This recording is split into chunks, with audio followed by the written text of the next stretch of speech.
Hello दोस्तों, आज मैं आप लोगों को क्लास 12 का फिजिक्स बताने जा रहा हूँ, जो कि हमारा ये लेसन 1 का है। और इसका मैं कुछ पार्ट अपलोड कर चुका हूँ, कुछ वीडियो इसका अपलोड हो चुका है इस हमारे यूट्यूब चैनल पर। ये हमारा पार्ट 5 चलेगा। अब पार्ट 5 में हमारा चलेगा कूलाम का नियम का सदिश स्वरूप। ठीक है दोस्तों, कूलाम का नियम का सदिश स्वरूप। तो आइए हम समझ लेते हैं कूलाम के नियम का सदिश स्वरूप। कूलाम के नियम का सदिश रूप। ठीक है, कूलाम के नियम का सदिश रूप। तो मैं यहाँ पे इंग्लिश भी लिख दे रहे हैं, कूलाम्स लॉ इन वेक्टर्स। ठीक है दोस्तों, वेक्टर्स फॉर्म आप लोग को बताने जा रहे हैं।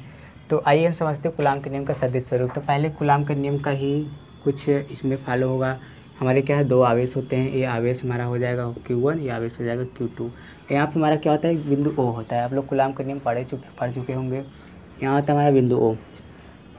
अब बिंदु O है तो यहाँ से यहाँ तक की दूरी आप लोग जानते होंगे R दूरी होती है। ठीक है दोस्तों, यहाँ से यहाँ तक की दूरी क्या होती है, R होती है।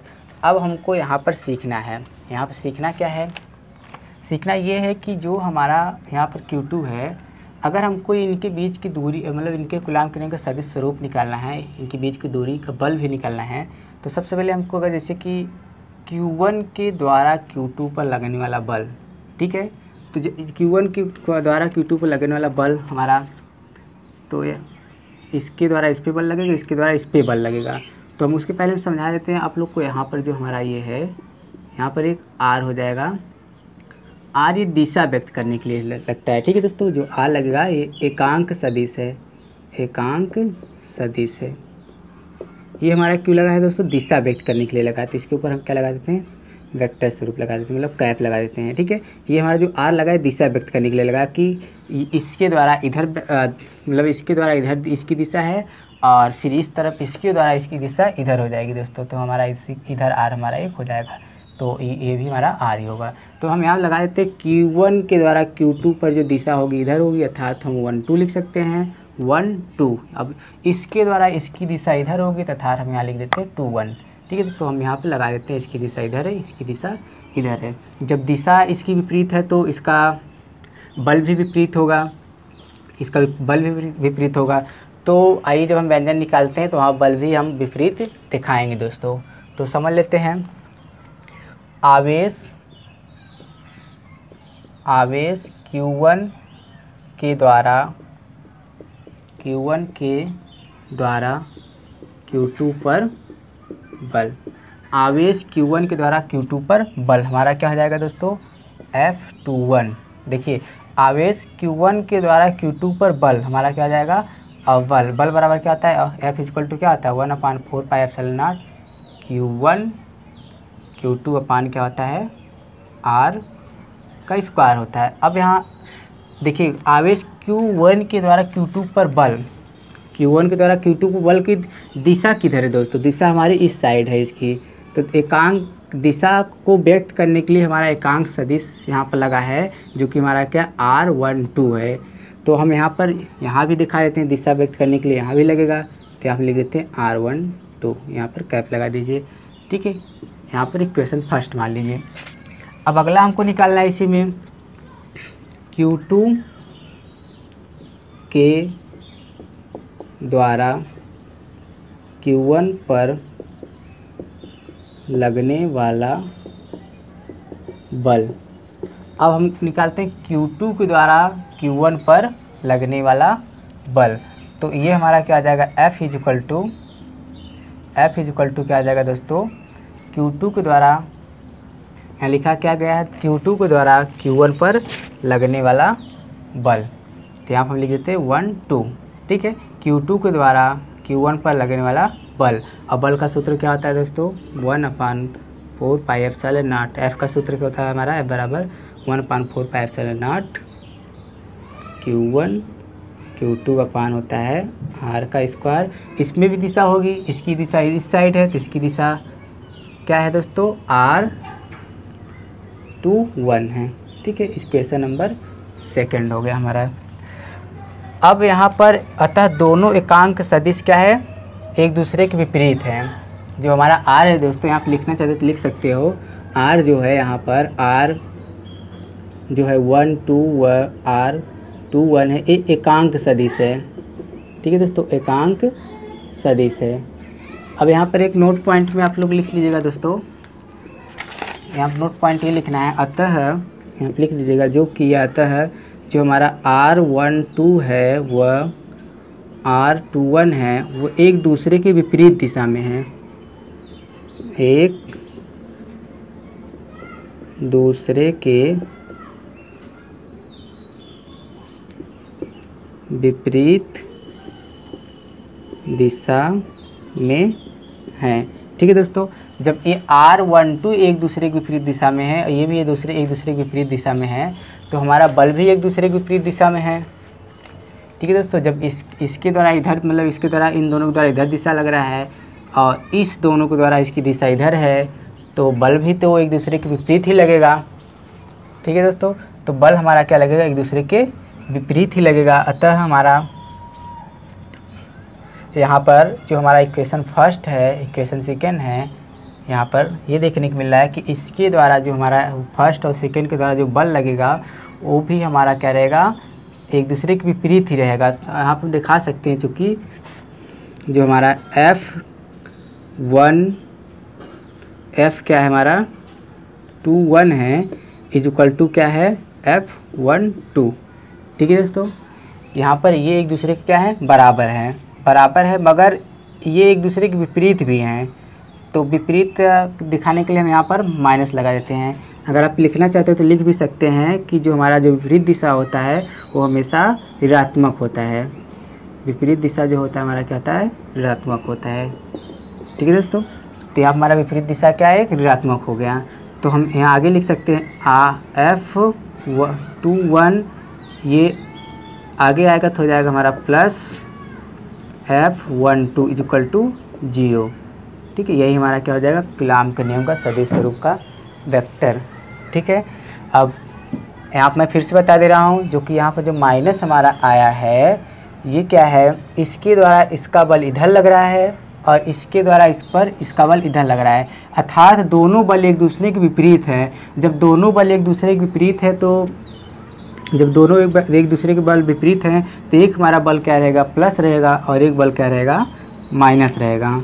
ठीक है दोस्तों, एक बल हमारा जब एक इधर चला जाएगा, एक इधर चला जाएगा, तो यहाँ पर एक हमारा मान लीजिए एक प्लस होता है तो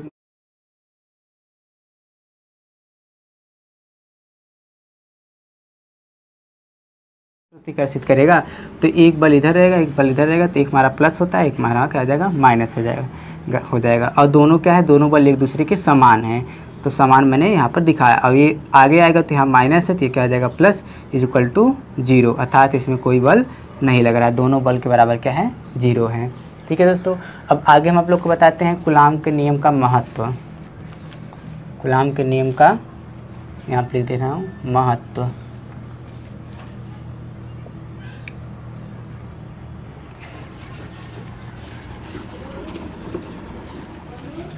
तो कूलॉम के नियम का महत्व, पहली हेडिंग आप लोग मतलब पहला इसका जो महत्व है समझा रहा हूँ दोस्तों। तो जो पहला हमारा है, कूलॉम का नियम किन्हीं दो आवेशों के बीच लगने वाला बल बताता है। ठीक है दोस्तों, कूलॉम का नियम। अब जो हमारा कूलॉम का नियम का जो महत्व है दोस्तों, इसकी क्या क्या विशेषताएं हैं वो मैं आपको बताने जा रहा हूँ। जो कूलॉम का नियम है, किन्हीं दो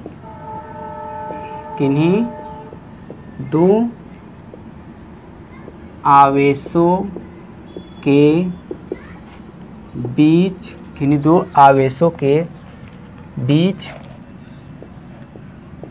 लगने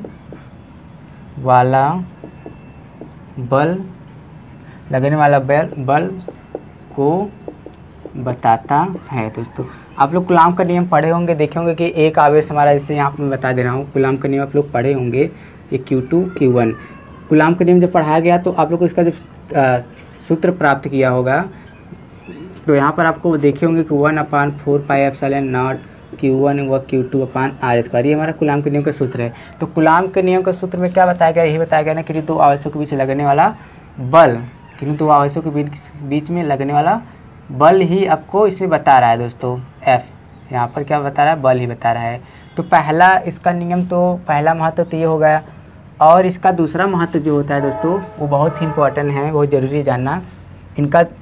इनका नियम सिर्फ और सिर्फ दो बिंदुओं के लिए ही मान्य है। इनका नियम, इनका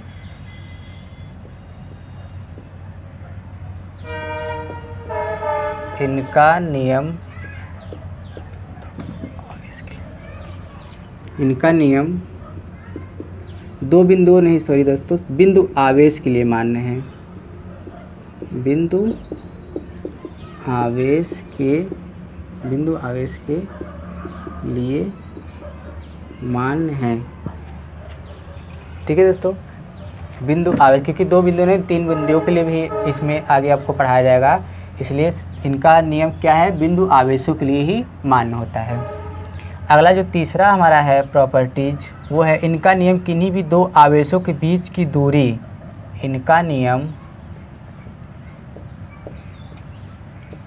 किन्हीं भी दो आवेशों के बीच की दूरी 10⁻10 मीटर मान्य है।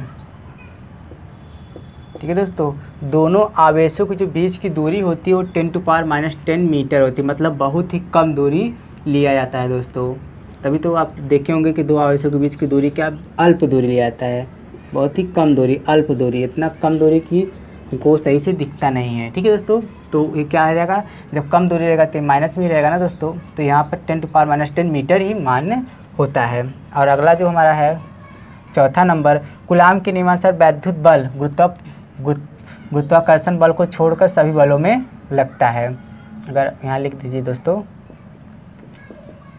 कूलाम का नियम के अनुसार, कूलाम के नियम के अनुसार वैद्युत बल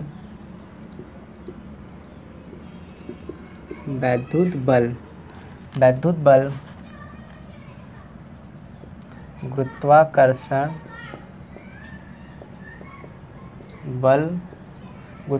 बल को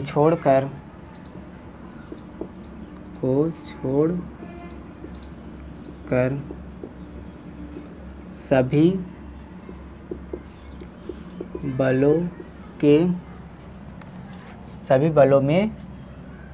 सभी बलों के लिए मान्य है, सभी बलों में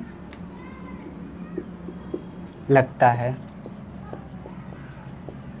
ठीक है दोस्तों, तो यहाँ पर जो चौथा है आप लोग को जानना बहुत इंपॉर्टेंट है, आपके एग्जाम में अक्सर मतलब छोटे छोटे एग्जामों में पूछ भी लेता है, तैयारी लेवल एग्जामों में। तो कूलाम का जो नियम है, कूलाम के नियम के अनुसार वैद्युत बल जो होता है गुरुत्वाकर्षण बल को छोड़कर शेष और जो गुरुत्वाकर्षण बल को छोड़कर सभी बलों में लगता है। ठीक है दोस्तों, कूलाम का नियम गुरुत्वाकर्षण बल में नहीं लगता, बाकी सभी बलों में। ठीक है, छोड़कर, तो यहाँ पर आप लिख लीजिएगा, बाकी आप मिटा देने दोस्तों।